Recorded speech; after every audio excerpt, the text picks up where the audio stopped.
नमस्कार दोस्तों, मैं रवि व्यास आप सभी का वशिष्ठ प्राइवेट आईटीआई के ऑनलाइन पोर्टल पे स्वागत करता हूँ। आज अपने जो है एक नया टॉपिक स्टार्ट करेंगे डीसी मशीन में ही, जो क्या है डीसी मोटर। इससे पहले अपन ने जनरेटर जो है वो कंप्लीट कर लिया है। जनरेटर के पार्ट्स देखे, वर्किंग देखे, उसके टाइप्स देखे, उसकी कैरेक्टरिस्टिक देखी, ये सब चीज़ें अपन ने पहले देख चुके हैं। ठीक है जी। आज अपन ने देखते हैं डीसी मोटर। तो सबसे पहली बात, सेम जो मशीन जो डीसी जनरेटर में यूज़ हो रही थी उसी को ही अपने डीसी मोटर में यूज़ कर सकते हैं।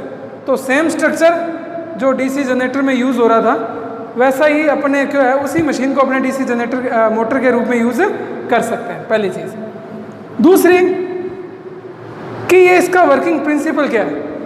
तो डीसी जनरेटर हो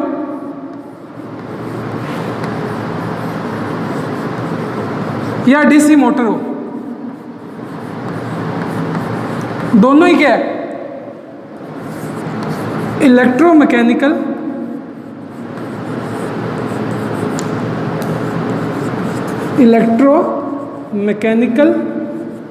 जो एनर्जी कन्वर्जन डिवाइस है, दोनों ही क्या है इलेक्ट्रोमैकेनिकल एनर्जी कन्वर्जन डिवाइस है।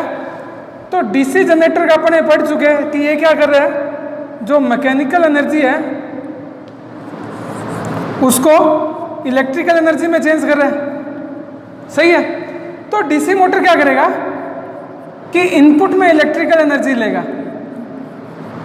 इनपुट में इलेक्ट्रिकल एनर्जी लेगा और आउटपुट में जो अपने को है मैकेनिकल एनर्जी दे देगा। तो जस्ट इससे क्या हो गया, रिवर्स हो गया। जस्ट इससे क्या हो गया, रिवर्स है। डीसी मोटर भी इलेक्ट्रोमैकेनिकल एनर्जी कन्वर्जन डिवाइस, लेकिन क्या है कि ये जो डीसी मोटर है ये इलेक्ट्रिकल एनर्जी जो है इनपुट में लेगा और आउटपुट में अपने को मैकेनिकल एनर्जी दे देगा। तो ये बेसिक डिफरेंस पहला यही हुआ किसमें, डीसी जनरेटर और डीसी मोटर में। फिर देखते हैं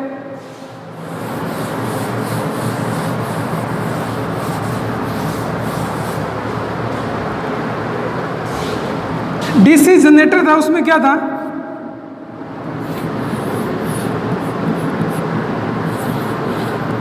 इस हिसाब से एन और एस पोल थे, बीच में क्या था कंडक्टर था, और फिर यहाँ क्या था कम्यूटेटर था, और ये यहाँ इलेक्ट्रिकल सर्किट से जुड़ जाए, ब्रशेस के थ्रू इलेक्ट्रिकल सर्किट से जुड़ जाता था। यही था। इसमें क्या होता था, इस पे अपने जो है वाइंडिंग करते थे, फील्ड वाइंडिंग है, और इसको डीसी सप्लाई भी देते थे। यही तो थी, डीसी सप्लाई भी इसको अपने दे देते थे। और ये क्या था, आर्मेचर। ये क्या था, आर्मेचर। आर्मेचर को क्या करते थे, इसमें आर्मेचर पे स्लॉट बने होते थे, वहां क्या है आर्मेचर वाइंडिंग स्थित होती थी। इस फ्लक्स को ये काटता था आर्मेचर और ईएमएफ जनरेट होता था।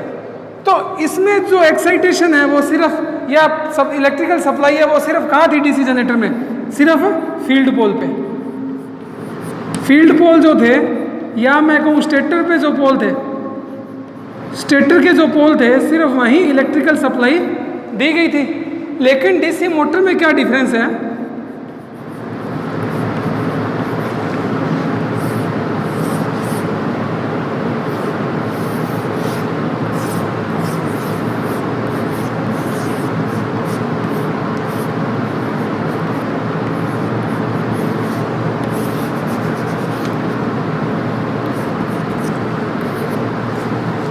अब यहाँ वही बात कि यहाँ पे फील्ड वाइंडिंग होगी, यहाँ भी जो है फील्ड वाइंडिंग होगी, लेकिन जो ये कंडक्टर होगा इस कंडीशन में, ये भी क्या होगा, इस पे भी सप्लाई दी जाएगी, इस पे भी जो है डीसी सप्लाई दी जाएगी। तो दो डिफरेंस हुए। इस पहला डिफरेंस ये था कि डीसी जनरेटर जो था वो इलेक्ट्रिकल एनर्जी जनरेट करता था मैकेनिकल एनर्जी इनपुट में लेकर। डीसी मोटर जो थी वो इनपुट में इलेक्ट्रिकल लेके आउटपुट में मैकेनिकल एनर्जी दे रही थी। दूसरा डिफरेंस क्या हुआ कि डीसी जनरेटर जो है उसमें सिर्फ फील्ड पोल सिर्फ इलेक्ट्रिकल सप्लाई से एक्साइट होते थे, बाकी कंडक्टर में कोई भी सप्लाई नहीं दी जाती थी। कंडक्टर खुद ईएमएफ जनरेट करता था इन फ्लक्स को काट कर। लेकिन डीसी मोटर जो मेरी है वो एक डबल एक्साइटेड मशीन है। डबल एक्साइटेड का मतलब कि फील्ड पोल को जो है उसको तो अपने एनर्जी देंगे ही देंगे, फील्ड पोल को इलेक्ट्रिक सप्लाई करेंगे ही करेंगे, साथ में जो कंडक्टर है वो भी यहाँ करंट कैरिंग कंडक्टर यूज़ किया जाएगा। तो मतलब एक सप्लाई होगी फील्ड पोल पे, एक सप्लाई होगी किस पे, जो अपने आर्मेचर कंडक्टर पे। तो ये बेसिक डिफरेंस था जो जनरेटर में था और मोटर में था। क्या कि ये जो मोटर है वो डबल एक्साइटेड है, स्टेटर भी जो है या फील्ड भी जो है वो एक्साइटेड होगी और आर्मेचर भी जो है वो एक्साइटेड होगा। तीसरा डिफरेंस अगर अपने देखना चाहें, क्योंकि जब तक डिफरेंस का पता नहीं होगा अपने को तब तक अपने उस चीज़ के बेसिक कंसेप्ट में जा ही नहीं पाएंगे। तीसरा डिफरेंस ये है कि जनरेटर जो है हमेशा क्लॉकवाइज डायरेक्शन में रोटेट करता है। जनरेटर जो है वो हमेशा क्लॉकवाइज डायरेक्शन में रोटेट करता है और अपना जो मोटर है वो हमेशा एंटी क्लॉकवाइज डायरेक्शन में रोटेट करेगी। मोटर कहाँ रोटेट करेगी? हमेशा एंटी क्लॉकवाइज डायरेक्शन में। तो अगर यहाँ इसको ऐसा करा जाए और यहाँ इसको ऐसा करा जाए तो ये एंटी क्लॉकवाइज डायरेक्शन में रोटेट होगी और ये क्लॉकवाइज डायरेक्शन में रोटेट होगा डीसी जनरेटर। तीसरा जो है बेसिक डिफरेंस इसमें ये था। चौथा बात करें तो ये फ्लेमिंग के राइट हैंड रूल पे यूज़ करते थे। इसमें जो डीसी जनरेटर था वो फ्लेमिंग का राइट हैंड रूल यूज़ करते थे और राइट हैंड रूल को अपने जनरेटर रूल भी बोल देते हैं, जबकि अपना जो मोटर है वो फ्लेमिंग के लेफ्ट हैंड रूल पे काम करेगी। फ्लेमिंग के लेफ्ट हैंड रूल पे काम करेगी। तो ये चार बेसिक डिफरेंस थे। पहली चीज़ तो मैंने ये बताई कि जो अपना सेम डीसी जनरेटर का सेटअप जो है वो डीसी मोटर में यूज़ कर सकते हैं। आप देख लो दोनों सेटअप क्या है, सेम है, दोनों मशीनें क्या हैं, सेम है। तो एक डीसी जनरेटर ही डीसी मोटर की तरह काम कर सकता है, पर करना क्या पड़ेगा कि डीसी जनरेटर को जब मैं डीसी मोटर की तरह यूज़ करूं तो मेरे को आर्मेचर पे भी सप्लाई देनी पड़ेगी। आर्मेचर जो कंडक्टर हैं उनमें भी सप्लाई देनी पड़ेगी। तो फील्ड और आर्मेचर, स्टेटर और रोटर दोनों ही क्या होंगे जो एक्साइट अपने को करने पड़ेंगे। तो ये सेम सेटअप जो मेरा वो क्या बन जाएगा, मोटर का सेटअप बन जाएगा। फिर बात करें दूसरी, ये इनपुट में मैकेनिकल, आउटपुट में इलेक्ट्रिकल, ये इनपुट में इलेक्ट्रिकल, आउटपुट में मैकेनिकल। फिर तीसरा कि इसकी डायरेक्शन क्लॉकवाइज, इसकी डायरेक्शन एंटी क्लॉकवाइज मोटर की। डीसी जनरेटर फ्लेमिंग के राइट हैंड रूल पे और डीसी मोटर जो है वो फ्लेमिंग के लेफ्ट हैंड रूल पे जो है बेस्ड रहती है। तो ये बेसिक जो डिफरेंस था दोनों में, मोटर जनरेटर में, क्योंकि इसमें काफ़ी प्रॉब्लम आती है कि यार दोनों में फ़र्क क्या है। तो दोनों का मेन फ़र्क यही है, बाकी कंस्ट्रक्शन इनकी जो है एकदम सेम है। तो अब बात करते हैं अपने डीसी मोटर के वर्किंग प्रिंसिपल की। तो ये उतारो आप।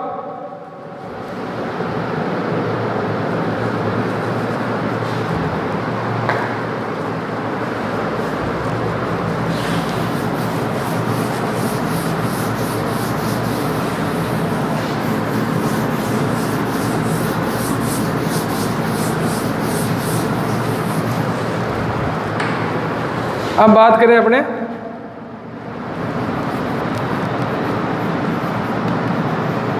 वर्किंग प्रिंसिपल किसका, डीसी मोटर का। ठीक है, तो सबसे पहले तो मैं क्या करूंगा, फील्ड पोल बनाऊंगा।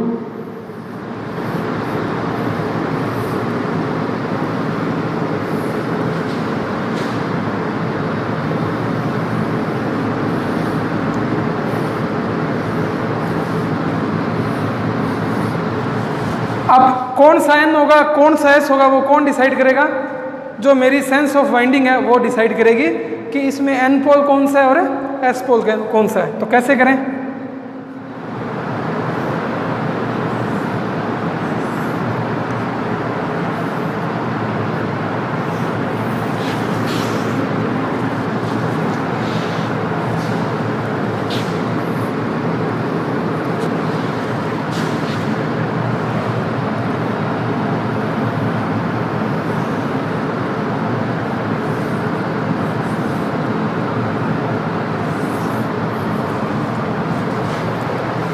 ये कोई वाइंडिंग का सेटअप किया मैंने, तो यहाँ मैं देख रहा हूँ कि करंट क्या जा रही है अंदर।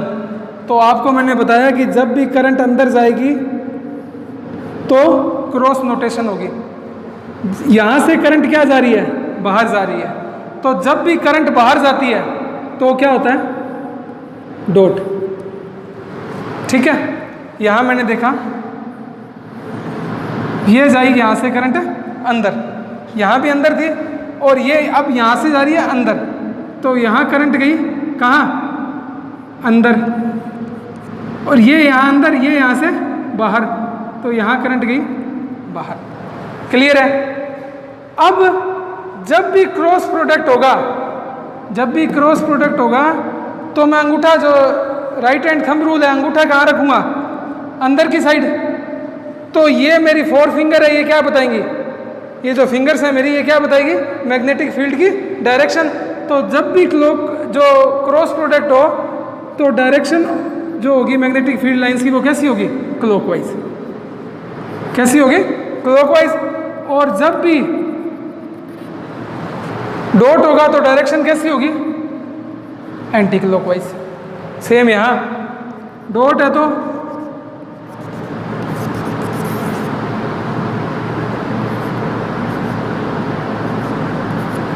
डॉट है तो एंटी क्लॉकवाइज, क्रॉस है तो जो है क्लॉकवाइज। तो अब मैं देखूं कि अंदर जो, ये तो चुंबक के बाहर का हिस्सा है, अंदर ये कहाँ जा रही है, इधर, और यहाँ अंदर कहाँ जा रही है, बाहर की। यहाँ इसकी डायरेक्शन क्या है, बाहर। ठीक है, यहाँ इसकी डायरेक्शन क्या है, अंदर। तो जब मैं एक मैग्नेटिक देखता हूँ, मैग्नेट देखता हूँ, एन और एस पोल देखता हूँ, तो मैंने देखा है कि चुंबक के बाहर से जो है इलेक्ट्रिक फील्ड लाइन कहाँ जाती है, एन से एस की तरफ, और चुंबक के अंदर कहाँ जाती है, एस से एन की तरफ। तो ये मैग्नेटिक लाइन एन की तरफ आ रही है, यहाँ किसकी तरफ आ रही है, इधर आ रही है। तो जिसकी तरफ मैग्नेट के अंदर इलेक्ट्रिक फील्ड लाइन हो वो क्या कहलाता है, मेरा एन सिरा। यहाँ देखो, ये इलेक्ट्रिक फील्ड लाइन कहाँ आ रही है, मैग्नेट के अंदर, एन की तरफ। तो ये इधर आ रही है, तो किसकी तरफ आएंगी, एन की तरफ। और किसकी तरफ से जा रही है, एस की तरफ से। तो ये पोल मेरा क्या हो गया। इस हिसाब से मैं सेंस ऑफ वाइंडिंग को यूज करके मेरे एन और एस टर्मिनल बना सकता हूँ। ठीक है, तो ये मेरे स्टेटर के पोल बन गए। इसके बीच अब फिर चुंबक, ये बाहर का हिस्सा चुंबक है, तो चुंबक के बाहर जो इलेक्ट्रिक फील्ड है वो कहाँ जाता है, एन से एस की तरफ। तो ये मैग्नेटिक फील्ड हो गया, ये क्या हो गया, मैग्नेटिक फ्लक्स हो गया, मैग्नेटिक फ्लक्स। और ये स्टेटर पोल। ठीक है जी, फील्ड वाइंडिंग जिसपे पोल कोर पे की गई है। अब इसमें क्या होगा,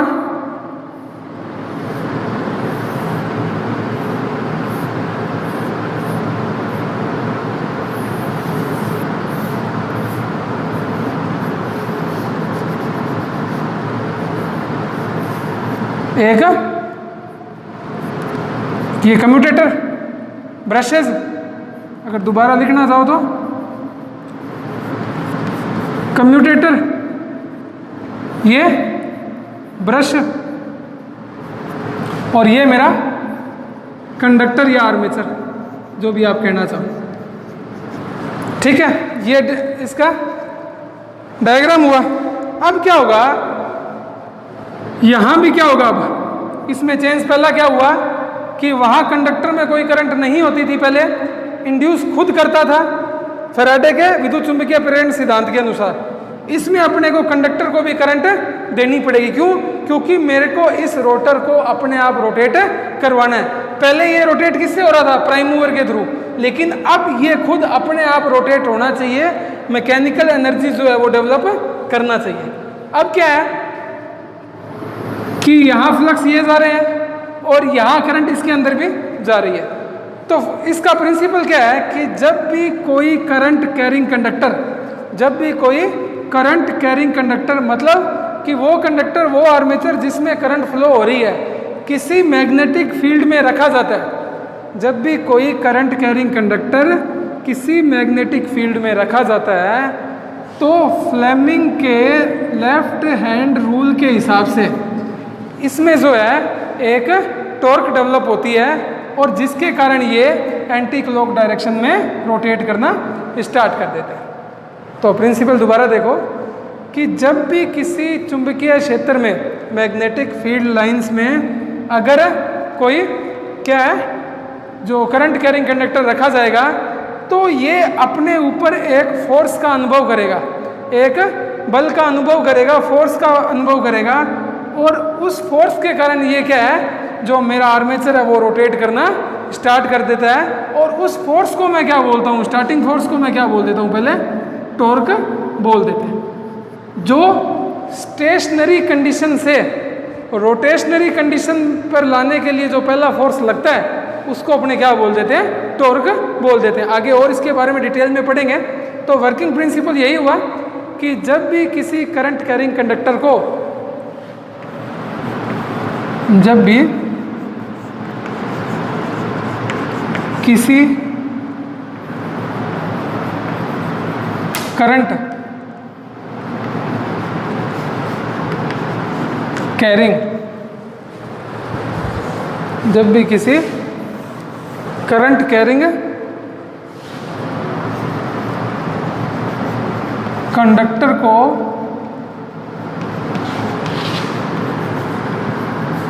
मैग्नेटिक फील्ड लाइंस या मैग्नेटिक फील्ड जो भी कहना चाहें आप, लाइंस में रखते हैं तो कंडक्टर एक फोर्स का अनुभव करता है। कंडक्टर एक फोर्स का अनुभव करता है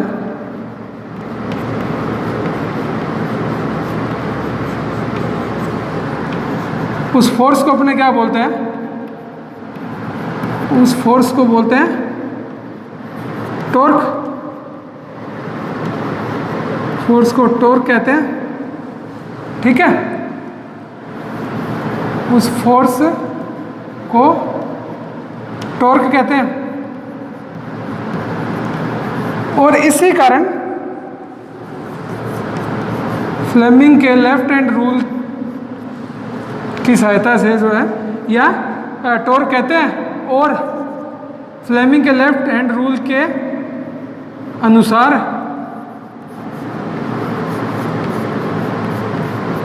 मोटर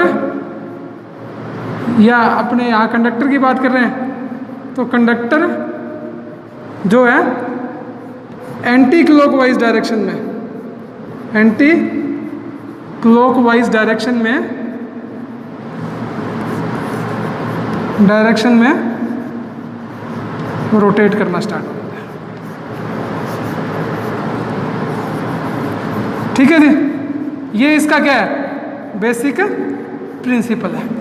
अब फ्लेमिंग के लेफ्ट हैंड रूल की बात आई तो फ्लेमिंग का लेफ्ट हैंड रूल क्या कहता है कि अगर मैं मेरे थंब अंगूठे को, फोर फिंगर को और मिडिल फिंगर को इस प्रकार फैलाऊं कि ये तीनों एक दूसरे के क्या हो, 90 डिग्री पे हो, तो ये जो फोर फिंगर है ये मैग्नेटिक फील्ड लाइंस की डायरेक्शन को दिखाएगा। जो मिडिल फिंगर है ये करंट की डायरेक्शन को बताएगा जो इस कंडक्टर में फ्लो हो रही है और ये अंगूठा जो है डायरेक्शन ऑफ रोटेशन को अपना शो करेगा। तो ये डायरेक्शन ऑफ रोटेशन कहाँ होगी, एंटी क्लॉकवाइज। ठीक है, तो अब समझ आया कि मोटर का प्रिंसिपल क्या था कि जब कोई करंट कैरिंग कंडक्टर किसी मैग्नेटिक फील्ड में रखा जाता है तो ये करंट कैरिंग कंडक्टर अपने ऊपर एक फोर्स का अनुभव करता है और वो फोर्स जो है किससे निकाला जाएगा, फ्लेमिंग के लेफ्ट हैंड रूल के हिसाब से निकाला जाएगा।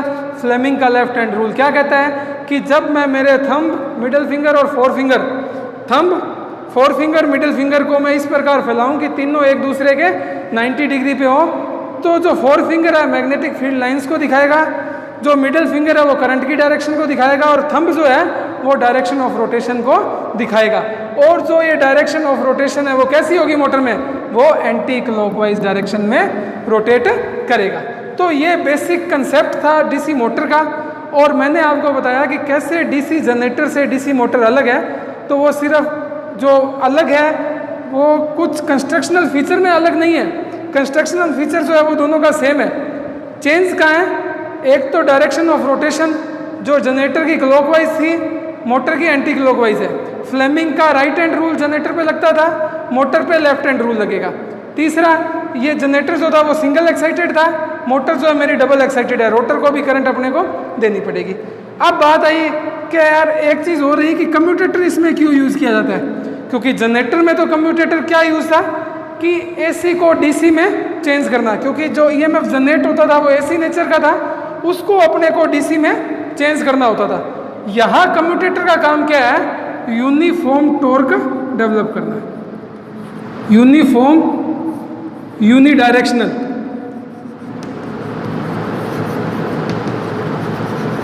टॉर्क डेवलप करना है। मतलब यूनिफॉर्म का मतलब एक समान टॉर्क, और यूनिडायरेक्शनल मतलब एक ही दिशा में टॉर्क। एक समान एक दिशा में टॉर्क डेवलप करने के लिए अपने क्या है, डीसी मोटर में कम्यूटेटर का यूज़ करते हैं। तो ये बेसिक जो है आपके मोटर का वर्किंग प्रिंसिपल था। आगे अपने इसके पार्ट्स के बारे में बात करेंगे, कैसे इसकी स्पीड अपने रिवर्स कर सकते हैं, क्या चीज़ इसमें अपने क्या है इसकी स्पीड को कंट्रोल कर सकते हैं, ये सब बातें अपने आगे के लेक्चर्स में पढ़ेंगे। तो अगर आपको ये वीडियो अच्छा लगा हो तो इसको ज़्यादा से ज़्यादा लाइक करें, शेयर करें, सब्सक्राइब करें। धन्यवाद।